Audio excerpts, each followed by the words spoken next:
रिया जी को भी अपनी बातचीत में शामिल करते हैं। Sushil ji, good afternoon. आप आए नहीं कि बाजार डेज हाई पे आ गया, रिलायंस डेज हाई पे आ गया। आप कुछ सौदे अपने लग रहा है फीड इन करके आए, आज थोड़ा देर हो गई आपको आने में। आप आज मुझे थोड़ा जल्दी बुलाना चाह रहे थे, पर पता नहीं समय का संजोग है, थोड़ा सा विलंब हो गया, माफी कोई चाहता हूँ। बात नहीं सुशील जी, आप हमारे चहेते कंट्रीब्यूटर हैं चैनल पे, थोड़ी खिंचाई कर सकते हैं हम आपकी। बिल्कुल, आप पूरी कर सकते हैं, थोड़ी क्यों। और ऐसे भी क्या है ना, हिंदी अपनी भाषा है, तो इसमें मन खोल के बात करना अच्छा लगता है। बताइए सुशील जी, बाजार का सेटअप कैसा लग रहा है आपको? आप पॉजिटिव हैं, तैयारी कर रहे हैं बड़ी छलांग की, या कल तो एक बार को बड़ा मायूस कर दिया सबको बाजार ने? देखिए, रोज रोज के तो खेल चलते ही रहेंगे, पर बड़े चित्र को लेकर चलना जरूरी है, क्योंकि हर बॉल पे छक्का मारने का मंतव्य कोई भी डॉन ब्रैड्समैन भी नहीं बना पाया। लग गया तो छक्का है, वरना सबका उद्देश्य एक ही है कि हमें क्रीज पे मेंटेन रहना है। तो ये इंट्राडे के सौदे कर लेंगे और बाई टुडे सेल टुडे कर लेंगे, ये जादूगर लोग हैं। मैं ये जादू सीख नहीं पाया 30 साल के बावजूद, और सीखना भी अब नहीं चाहता हूँ। तो बड़ा चित्र मुझे ऐसा लगता है कि देखिए, जो बहुत बड़ा गेम चेंजर सामने बन सकता है, जो क्रूड की जिस तरह की चार्ट बनी हुई है, कोई बड़ी बात नहीं होगी कि आने वाले एक महीने में सब के सब बड़ा उत्साहित होके कहें कि भैया तेल का तो तेल निकल गया। ये जो 122-21 पर आज लाइट क्रूड है, आज के दिन एक बड़ी करवट ले रहा है ये।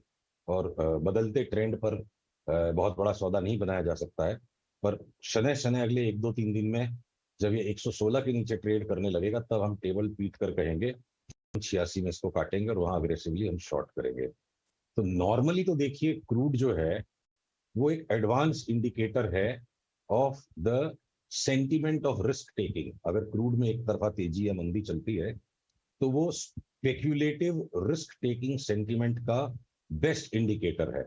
ये नॉर्मल सर्कमस्टेंसेस में है, और इसी वजह से अक्सर लोग कयास लगाते हैं, अनुमान लगाते हैं, क्रूड घट जाएगा तो निफ्टी बढ़ जाएगी, जो अक्सर होता नहीं है। क्योंकि क्रूड घटने का मतलब निफ्टी भी आगे घटेगी, क्योंकि रिस्क टेकिंग सेंटीमेंट डिक्लाइन होता जा रहा है।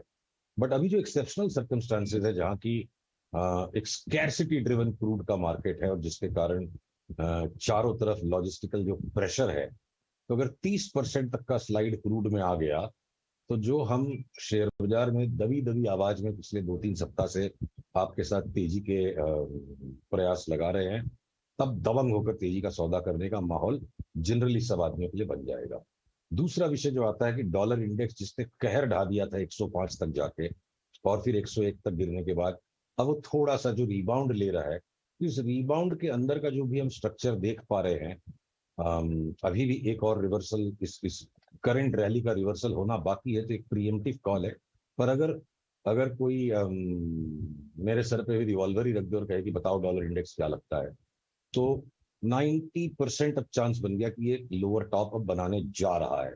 1 2 दिन और दीजिए इसे, और जहां ये यहाँ से वापस रिवर्सल हो गया 103 के ऊपर जाए बिना, तो अगर डॉलर इंडेक्स भी एक तरफा लुढ़क गया और क्रूड भी एक तरफा लुढ़क गया, तो बहुत बड़ी आकस्मिक तेजी स्टॉक मार्केट में बन सकती है। उसके लिए अभी के अभी पूरा दांव नहीं लगाया जा सकता।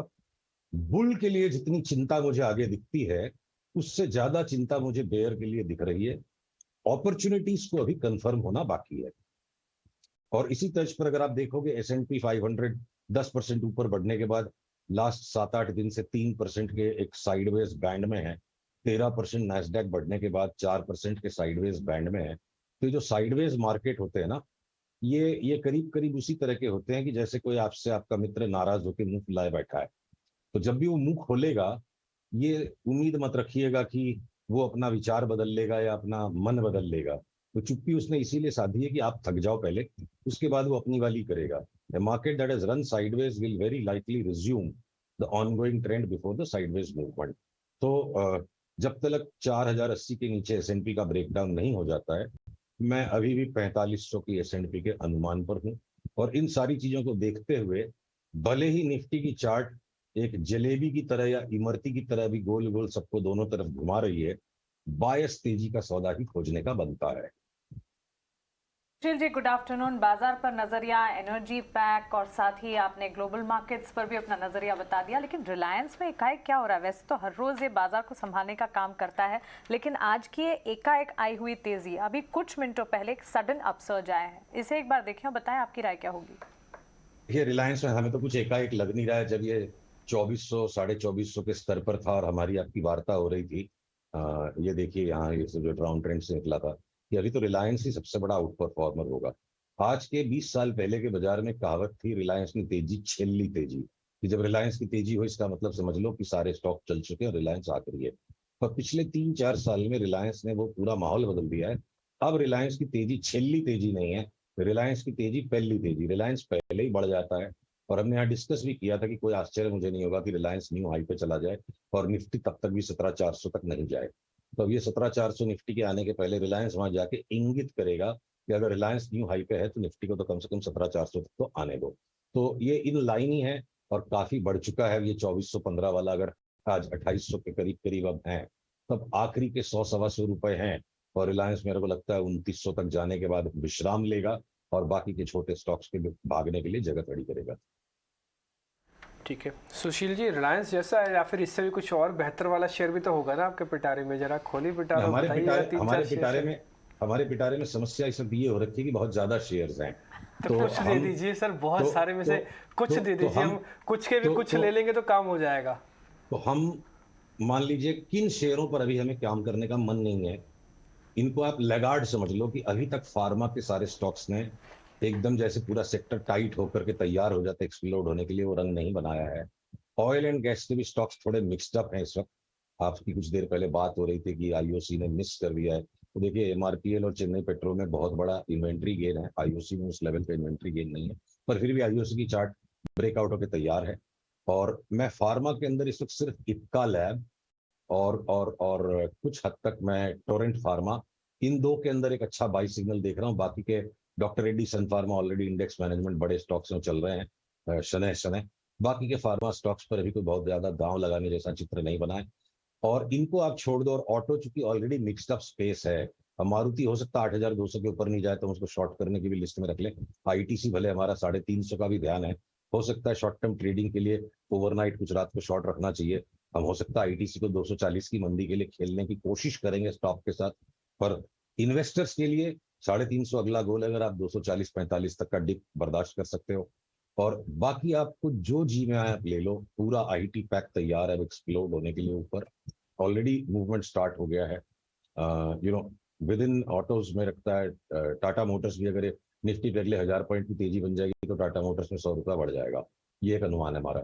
तो अब फाइनेंशियल सेक्टर के स्टॉक्स की जो पिटाई हो चुकी है, चाहे आप इंश्योरेंस के स्टॉक्स ले लीजिए, चाहे आप एएमसी को ले लो, चाहे आप एसबीआई कार्ड्स को ले लो, या ट्रेडिशनल फाइनेंसिंग कंपनी से मुथूट मन्नापुरम को जिस बेरहमी से मतलब चार्ट को कुचल दिया गया है, ये अब एकदम जैसे उपद्रवी तरीके से उछलने को तैयार है। तो अब आप चाहे इसे बेयर मार्केट रैली का नाम दो, वे बजाज फाइनेंस भी अगर यहाँ से 35% अगर बढ़ जाएगा आप उसे रैली बोलो या बुल मार्केट बोलो, एक ट्रेडर के लिए 30 से 35% की चाल बहुत बड़ी होती है। तो बैंक्स भी ब्रॉडली सारे ठीक हैं। तो जो सबसे ज्यादा संवेदनशीलता, वैचारिक संवेदनशीलता फाइनेंशियल्स के प्रति थी, मुझे लगता है सबसे ज्यादा आश्चर्य वो प्रकट कर देंगे सबके लिए। और आईटी तो आप फार्मा और स्टील में थोड़ा सा पीछे रहे और बाकी जिस किसी सेक्टर में आपको जो ठीक लगे आप लेके व्यापार कर सकते हैं, पूरा बाजार तैयार है। और इस बीच में अगर निफ्टी 16,150 हो जाती है, 150-200 पॉइंट की जगह रखी है, 17,400 का अगला पड़ाव नीचे 16,150 तक की जगह। 3 बजे में जाना ना। बैंक निफ्टी में आप 34,500 से लेकर 37,500 की जगह बना के रखो, 200-300 पॉइंट बैंक निफ्टी में कभी भी अलट पलट हो जाते हैं। सुशील, अपने पिटे हुए की बात की तो मुझे सीमेंट याद आ गया। क्या जबरदस्त पिटाई हुई है सीमेंट में लास्ट 1 महीने में। कुछ अच्छा लग रहा है वहां पे, या अभी शॉर्ट लॉन्ग किस तरफ रुझान बढ़ना चाहिए या नहीं? थैली एक हाथ में लेकर दूसरा हाथ कीबोर्ड पर रखिए और किसी भी समय जब यहाँ ये स्टॉक्स ऊपर की तरफ चलना शुरू हो जाए, अक्रॉस द बोर्ड जो जी में आए ले लीजिए। मेरे को लगता है सीमेंट में जो आश्चर्यचकित कर देने वाला ऊपर का मूवमेंट जो तैयार हो रहा है, और ये जैसे ही ट्रिगर हो तो जो बाएं हाथ में थैली है उसको कीबोर्ड पे उड़ेलिए और सारे सीमेंट के स्टॉक्स पकड़ लीजिएगा। ये कभी भी दिन 2-1 में इस तरह की चाल जब शुरू हो जाए तो चलती गाड़ी पे चढ़ना है। मेरे को 25 से 30% तक का उछाल अधिकतर सीमेंट के स्टॉक्स में नजर आता है। जो 2 सीमेंट की बड़ी कंपनियों का टेक ओवर होने से प्राइस फिक्सिंग सा हो गया, नीचे भी नहीं आ पाई है। तो चाहे वो ग्रासिम है, चाहे वो इंडिया सीमेंट, हो सकता है 40% ऊपर चला जाए, ओरिएंट सीमेंट 45% ऊपर चला जाए, श्री सीमेंट 25-30% ऊपर चला जाए। तो सीमेंट बिल्कुल कूट पीट दिया गया है, पतित पावन सीताराम सेक्टर है। और आने वाले 2 क्वार्टर्स में क्या पता सीमेंट के भाव कहाँ पहुंच जाए और उससे मुनाफे के अनुमान बदल जाएंगे। तो जो सतह पे दिखता है वो होता नहीं है, जो होने वाला है वो दिखता नहीं है, और वो सारी चीजें चार्ट पे स्पष्ट प्रकट हो जाती हैं। इसलिए चार्ट की मासूमियत से हमें सीमेंट बिल्कुल लेना लगता है। बिल्कुल सुशील जी, आपका बहुत शुक्रिया हमारे साथ जुड़ने के लिए और बाजार पर, साथ ही सेक्टर्स पर, ग्लोबल मार्केट्स पर, इनफैक्ट ओवरऑल अपना नजरिया हमारे साथ शेयर करने के लिए।